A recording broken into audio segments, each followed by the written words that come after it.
Socializing is tiring, and most people who say it is not are either lying or have never had to do it while carrying something heavy on the inside. You know the feeling, the small talk that goes nowhere, the group energy you have to match even when yours is completely flat, the smile you hold for 2 hours that has nothing real behind it. The moment you finally get home and your whole body just drops, like something that was held too tight for too long finally got to let go. You do not hate people, you hate what being around them costs you, and nobody ever stopped to ask why it costs so much. That cost is not the same for everyone. Some people walk out of a party feeling good. They are louder on the way home than they were on the way there. They want to keep going, stay out longer, stay in the noise. You watch those people and feel something that is not quite jealousy but is close to it. A quiet confusion about how the same night that drained you completely seemed to fill them up. The difference is not that they are more fun or better with people.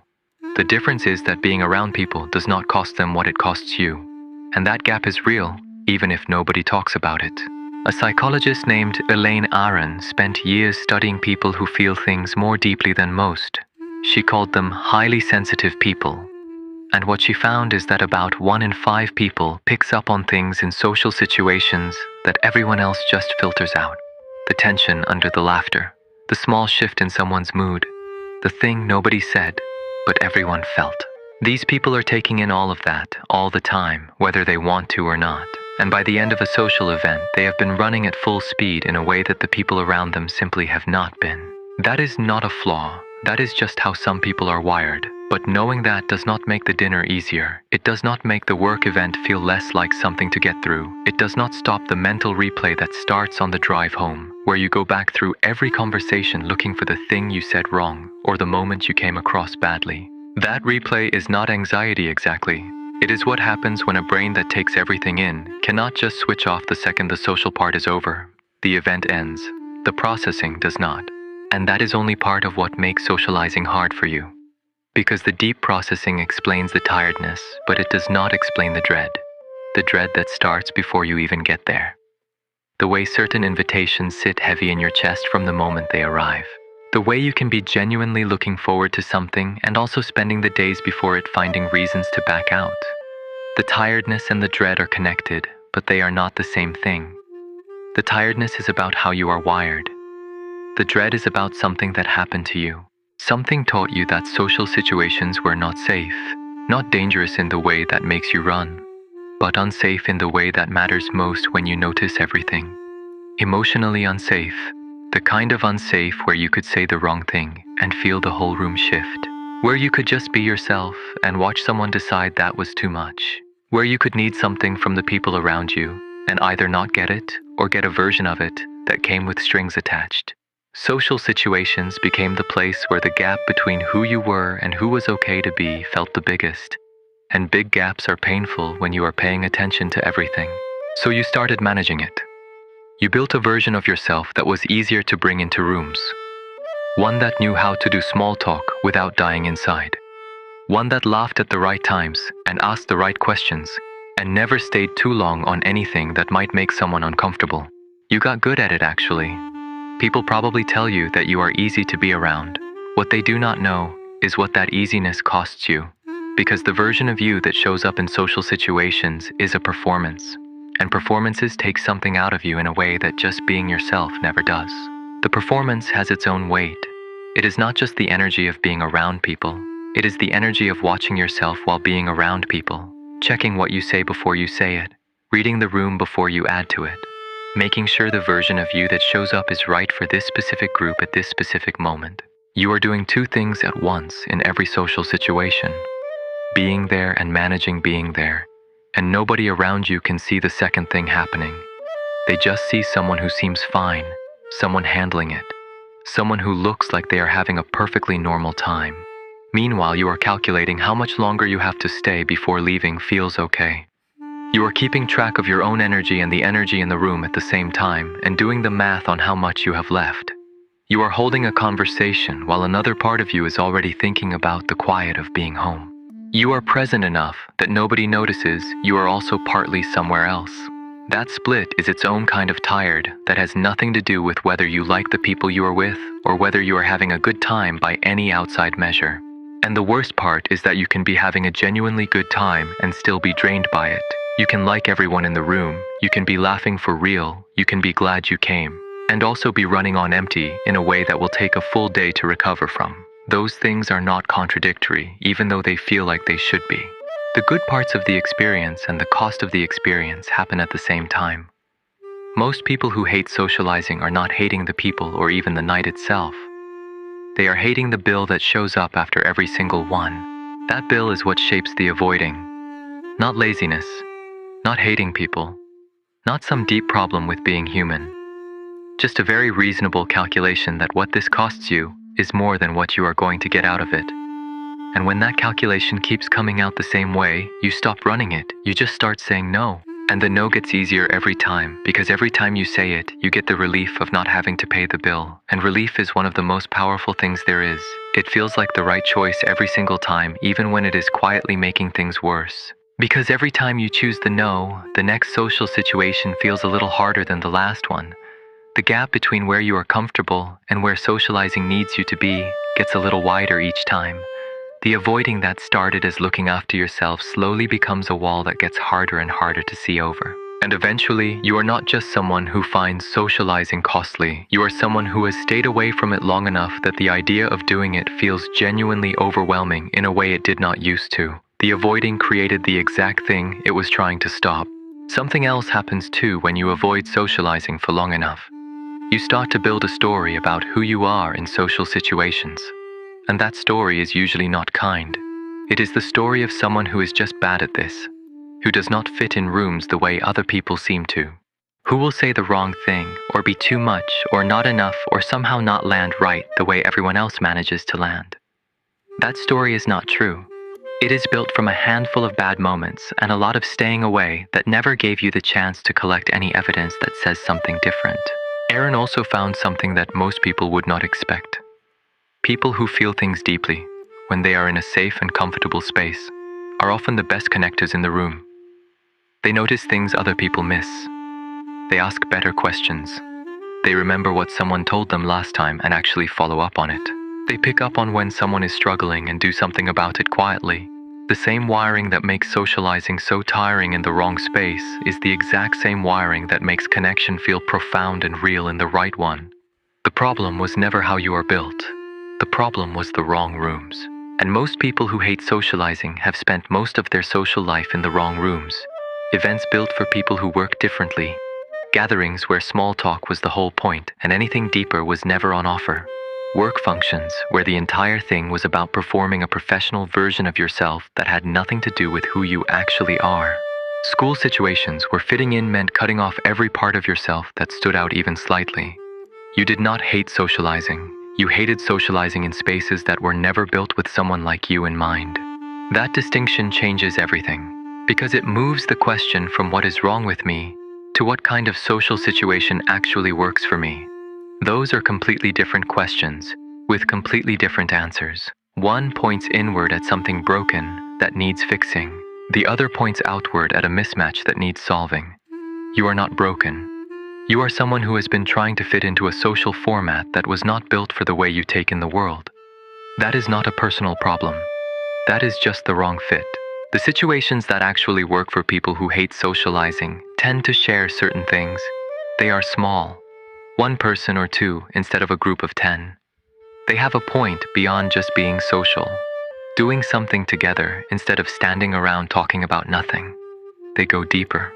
Real conversations about real things instead of the kind of back and forth that feels like running in place. They do not need a performance. You can show up as whoever you actually are that day without having to calibrate yourself for the room. In those situations, the cost of being there drops dramatically. Sometimes it is not even there at all. You have probably already noticed this without naming it. There are certain people you can spend hours with and walk away feeling better than when you arrived. Certain conversations that leave you thinking instead of drained. Certain social experiences that did not feel like socializing at all because you were so genuinely in it that the monitoring just stopped. Those moments are not accidents. They are information.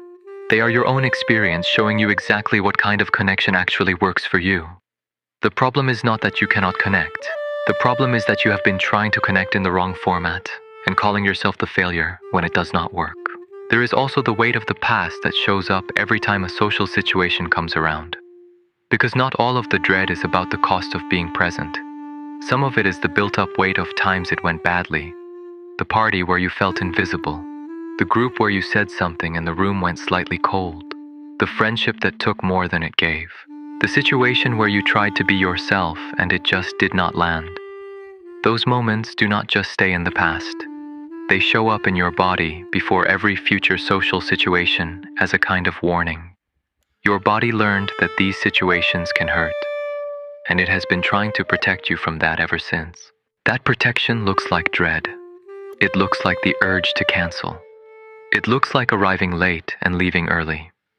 It looks like staying near the edges of the room instead of in the middle. It looks like the phone that comes out during a moment of social uncertainty as a way of having somewhere to look. None of these are personality flaws. All of them are the completely logical responses of someone who has learned through real experience that certain situations carry a real cost. The problem is that the protection is now showing up in situations that do not carry the same cost as the ones that originally taught the lesson. Your body does not always know the difference between then and now. It does not always tell the difference between the room that hurt you and the room you are standing in today. It just knows that rooms like this one have cost you before, and it is going to make sure you are ready for that cost, whether it is actually coming or not. So you walk in already defended, already a little pulled back, already keeping a small amount of distance as a safety measure. And that distance becomes a pattern where the connection you were protecting yourself from never quite happens because you were too guarded to let it in. The people in those rooms feel it too, not always in a way they can name. But the slight pulling back is noticeable. The monitoring is noticeable. The sense that someone is there but also slightly behind glass is something people pick up on, even when they cannot say what it is, so they match your energy without realizing they are doing it. The conversation stays on the surface not because they are not capable of going deeper, but because you never opened the door to it, and then you walk away thinking the connection was not possible when really it just was never invited in. That is the part that is genuinely hard to sit with. Because it means that some of what you have been calling socializing being bad is actually you keeping socializing at the level where it cannot surprise you. You are controlling the experience enough to keep it manageable, and then wondering why it never feels like enough. The control keeps you safe, and it keeps you stuck at the exact same time. Real connection needs a degree of not knowing how it is going to go. It needs you to show up without the full guard on, and that is scary when the guard is the thing that has kept you going in social spaces for years. The shift does not start with pushing yourself to go to more things.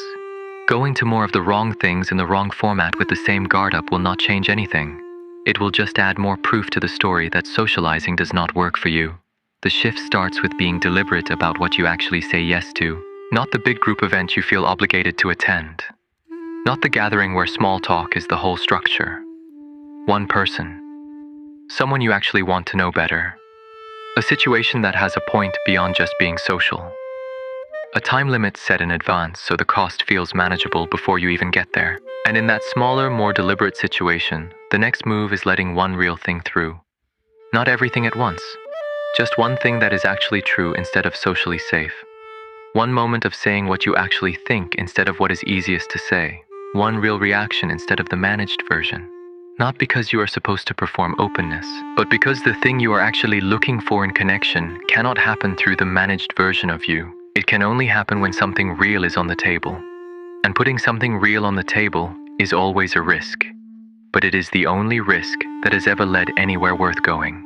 The people worth connecting with will not be put off by you. They will not find you too much. They will not make you feel like you are too deep or too serious or too quiet for the room. They exist. They are probably somewhere right now, also avoiding a big group event, also sitting alone wondering why connection always feels like so much work. You are not looking for everyone to get you. You are looking for a few people who do. And a few real ones is worth more than 100 shallow ones that leave you tired and empty at the end of every single night. The social life that actually works for you probably looks nothing like the one you were told you should want. It is not a wide circle of friends. It is not a packed calendar. It is not being the person who is always available and always out and always in the middle of something. It is probably 2 or 3 people who know you well enough that you do not have to perform for them. Regular connection with enough space around it that it never starts to feel like a job. depth over everything else. That is not a smaller version of a social life. That is the version built for someone wired the way you are.